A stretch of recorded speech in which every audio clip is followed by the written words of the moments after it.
आज श्री कुंभ महापर्व के पावन अवसर पर मानव सेवा और करुणा के भाव के साथ एक जरूरतमंदों को कंबल प्रदान किया गया। इस सेवा कार्य का संपूर्ण श्रेय शिलंग माताजी परिवार को जाता है।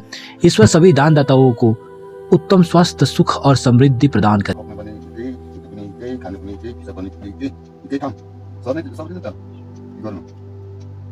त्यत्रो ठुलो त्यस्तो धनी पनि होइन, सक्दिनँ अनि आफ्नो च्यानल पनि त्यत्रो ग्रोथ छैन, त्यसैले अब यो गरिदिन्छु भन्नु पनि सक्दिनँ, त्यो गरिदिन्छु भन्नु पनि सक्दिनँ। अनि सुन्यो अब सकिन्छ कि सबै तपाईँहरूको सपोर्टले गर्दाखेरि आजको यो भिडियो हेरेर सबैले सपोर्ट गरेर हामीले मलाई अलिकति सहयोग गर्न सकिन्छ कि मेरो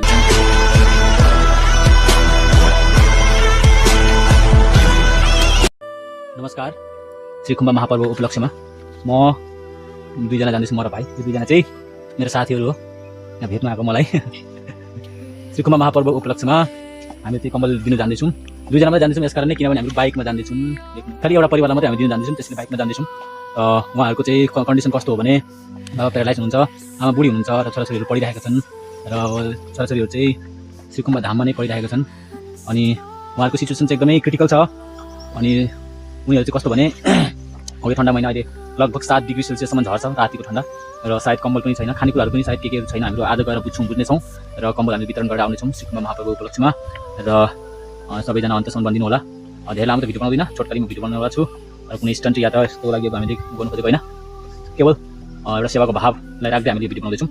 धन्यवाद। सो गाइस, अहिले चाहिँ हाम्रो रस्तामा छौँ होइन, र भाइ र म यस्तै जाँदैछु। र अलिकति अगाडि अब पछाडिको दृश्य यस्तो छ, हामीले यस्तै जाँदैछौँ है दुईजना। अहिले हामीहरू उम्टनी पुग्न आँटेको। हामीहरूको रास्ताबाट हाम्रो धामबाट लगभग 7 किलोमिटरको दूरीमा उहाँहरूको घर छ।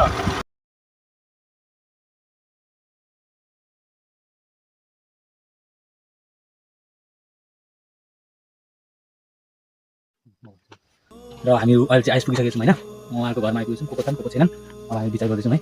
आउनु सबै।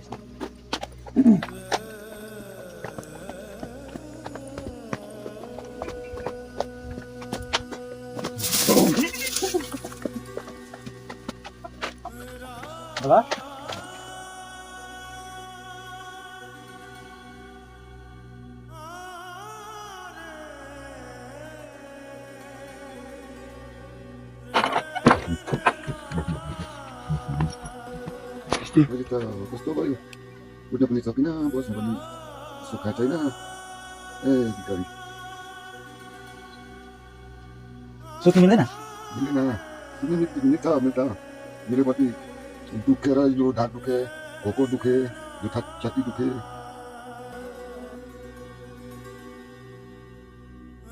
चामल चाहिँ कहाँबाट हुन्छ? चामल चाहिँ त्यहाँ हो, किन्दै खाँदै तपाईँ बिमार भएको 10 वर्ष भन्दा बेसी भएछ भने? बेसी भयो। अरू भाउलाई त 12 वर्ष भयो भनेको हो कि होइन हामीले आफू पनि थाहा छैन कति वर्ष हो फक्ने पनि त्यही खा।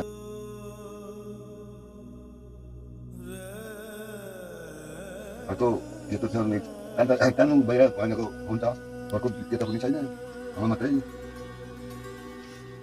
छोराछोरी त निकै छ नि, हेर्ने मान्छे छैन त।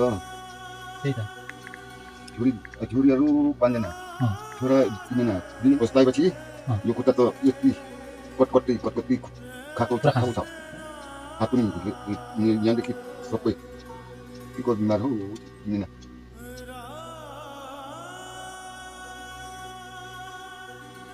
त्यत्रो ठुलो त्यस्तो धनी पनि होइन, सक्दिनँ अनि आफ्नो च्यानल पनि त्यत्रो ग्रोथ छैन, त्यसैले अब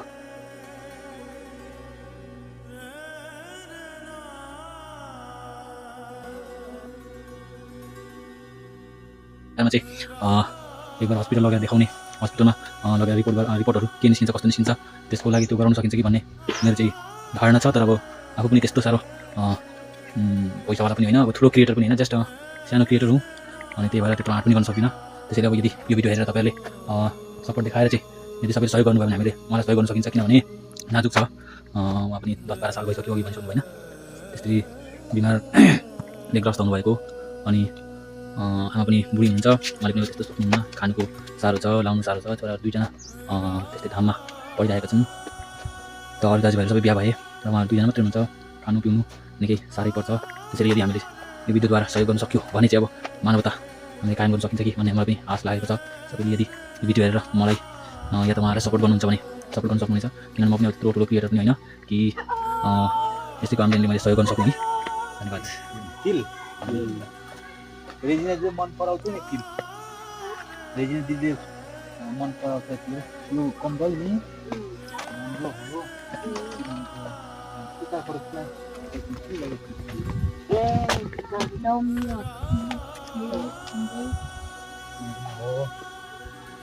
ठन्डामा नि ठन्डामा नन से सिलोङ पनि राम्रो कति सिलोङ पनि कति अहिले चाहिँ अब हामी चाहिँ निस्किन् त्यहाँबाट। अब अलिक अप्ठ्यारो लाग्यो बिचरा भाषा पनि बुझ्नु हुँदैन, अनि अब खाली भाषा आफू जानिँदैन, अलिअलि टाक्टा टुकटुक बाबाले चाहिँ जान्नुहुन्छ। अनि अब उहाँहरूको हेर्नु अब त्यस्तो भए पनि मन कति ठुलो छ, हामीलाई 3टा फर्सी दिनुभयो र उहाँलाई धन्यवाद छ र फर्सीको। र अब हामी चाहिँ अब निस्किँदैछौँ र धन्यवाद छ। यदि हामीले हेल्प गर्न सक्यौँ, तपाईँ सबैले सहयोग गर्नु भने हामी हेल्प गर्न सकिन्छ कि भन्ने आश छ, र यो आश राख्दै आजको भिडियो यहीँ अन्त गर्दछौँ। धन्यवाद सबैलाई।